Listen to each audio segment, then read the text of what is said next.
এটা ফিল করি যে আসলে স্ত্রীদের সাথে কঠোর হয়ে কোনো লাভ নেই। বিয়ে তো করে ফেলেছেন, এখন বিয়ে করাটা যত সহজ, মুক্ত হওয়া এত সহজ না। ঠিক আছে, একবার করে ফেললে ব্যাস করে ফেলছেন, সারা জীবন এখন টানতে হবে। ঠিক আছে, ইল্লা মাশাআল্লাহ, কারণ পরিবার ধ্বংস হয়ে যাওয়ার চাইতে অ্যাটলিস্ট একসাথে থাকাটা উত্তম। এটা ইসলাহু খায়র, যেটা ইসলাম সেটা উত্তম। আর একবারে যখন কোনো অবস্থায় টেকা যায় না, তখন না ইসলামে একটা বিচ্ছেদের ব্যাপার আছে, ডিভোর্স একটা ব্যাপার আছে। কিন্তু নারী জাতিটাকে আল্লাহ পাক এমন ভাবে সৃষ্টি করেছেন, ইনশাআল্লাহ ফ্যামিলি নিয়ে আমি একদিন লেকচার দিব, সেদিন বলবো ইনশাআল্লাহ ডিটেইলস, যে আপনি যত কঠোর হবেন তত বেঁকে বসবেন। আপনি যত কঠোর হবেন তারা বেঁকে বসবেন। তাদের সাথে এত বেশি কঠোর হয়ে কোনো ফায়দা নাই। কিভাবে ডিল করতে হবে?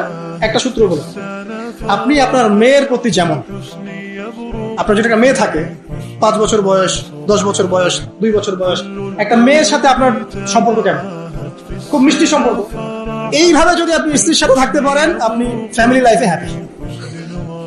আর যদি অন্য কোনো পলিসিতে যান, খুব কঠোরতা আহ্বান করেন, হ্যাঁ, বয়কট করেন, কথাবার্তা বন্ধ, খাওয়া দাওয়া বন্ধ, এই বাসা চলে গেল, ব্রিফকেস নিয়ে আপনি আবার এখানে, এগুলো চলতে থাকলে আপনি না দিনের কাজ করতে পারবেন আর না দুনিয়ার কাজ করতে পারবেন।